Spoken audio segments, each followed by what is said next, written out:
जय हिंद दोस्तों, लोधर यादव के चैनल में आप लोगों का स्वागत है। आज हम लोग बात करने वाले हैं ऐसे सेंटेंसों के बारे में जिनमें दो दो बार गा आता है। जैसे यदि तुम आओगे तो मैं जाऊंगा, यदि तुम खेलोगे तब मैं मारूंगा। गा मतलब दो सेंटेंस मिलकर एक सेंटेंस मतलब एक पूरे वाक्य मतलब पूरे काम को पूरा कर देते हैं। जब दो बार गा आता है तो कन्फ्यूजन ये होती है कि दोनों का फ्यूचर इंडेफिनिट में ट्रांसलेट होगा। जैसे यदि तुम आओगे, इफ़ यू विल कम, तब मैं मारूंगा, तब का मतलब then I will beat you. ऐसे करते हैं ना, एक गलत है। गा लगता है बट ट्रांसलेट फ्यूचर में नहीं होता है। पहले सेंटेंस को किस में ट्रांसलेट कर लेना चाहिए? इंडेफिनिट में, प्रेजेंट इंडेफिनिट में। दूसरे वाले सेंटेंस को फ्यूचर इंडेफिनिट में करते हैं कामा के साथ। और जब इफ़ के साथ प्रेजेंट इंडेफिनिट यूज हो तो उसके बाद जब कामा लगाते हैं, कामा लगाने के बाद वहाँ पे देन का यूज नहीं होता, देन के स्थान पे कामा की यूज करते हैं। ठीक, बोलचाल की भाषा में देन का यूज कर लेते हैं, अदरवाइज देन का यूज करते ही नहीं। कामा रुक जाइए वहाँ पे, उसके बाद बोल दीजिए। ठीक, जैसे मैं एक उदाहरण लेता हूँ, एग्जाम्पल लेता हूँ। यदि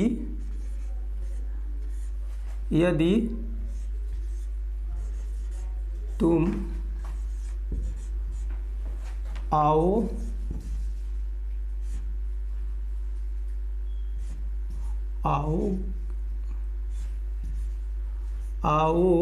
आओगे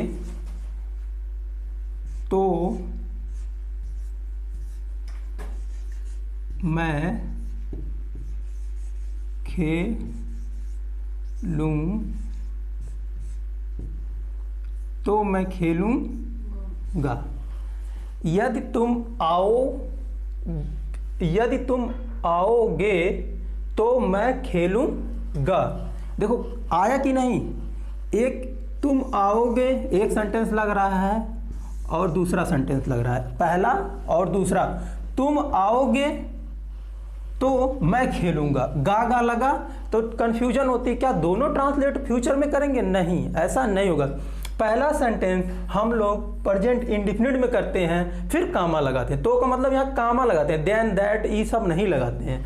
और दूसरा सेंटेंस फ्यूचर इंडेफिनिट में कर लेते हैं। ये तो सिंपल सी बात है। देखो इफ, यदि का मतलब हो जाएगा इफ। देखो इफ पहले लगा रखे हम, इफ, और यू का मतलब, तुम का मतलब you.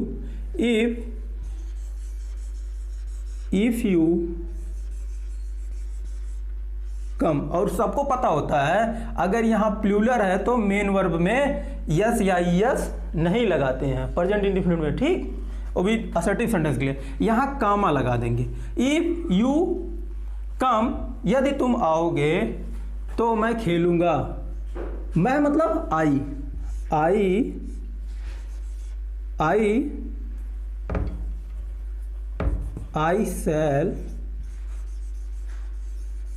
I shall play. Okay, if you come I shall play। Clear हो गया? अभी जैसे किसी का नाम ले लेते हैं। यदि लिखेगा तो पढ़ेगा, पढ़ेगा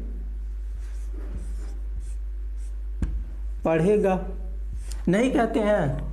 होमवर्क किस लिए दिया जाता है बच्चों को? अगर बच्चा एकदम नहीं पढ़ रहा है, वो जरा सा भी लिखेगा घर पे ना, तो उस टॉपिक के बारे में कुछ ना कुछ पढ़ेगा। इसीलिए इसमें देखो लिखा गया है, यदि रोहन लिखेगा तो वह पढ़ेगा, तो वह पढ़ेगा। समझ में आया? रोहन क्या है? रोहन सिंगुलर है।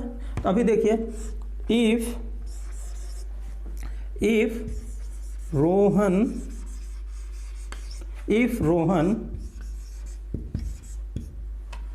writes, if Rohan writes,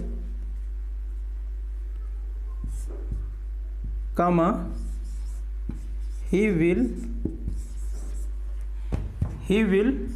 read। बात समझ में आ? If Rohan writes he will read, यदि वह लिखेगा वह पढ़ेगा, यदि रोहन लिखेगा तो रोहन पढ़ेगा।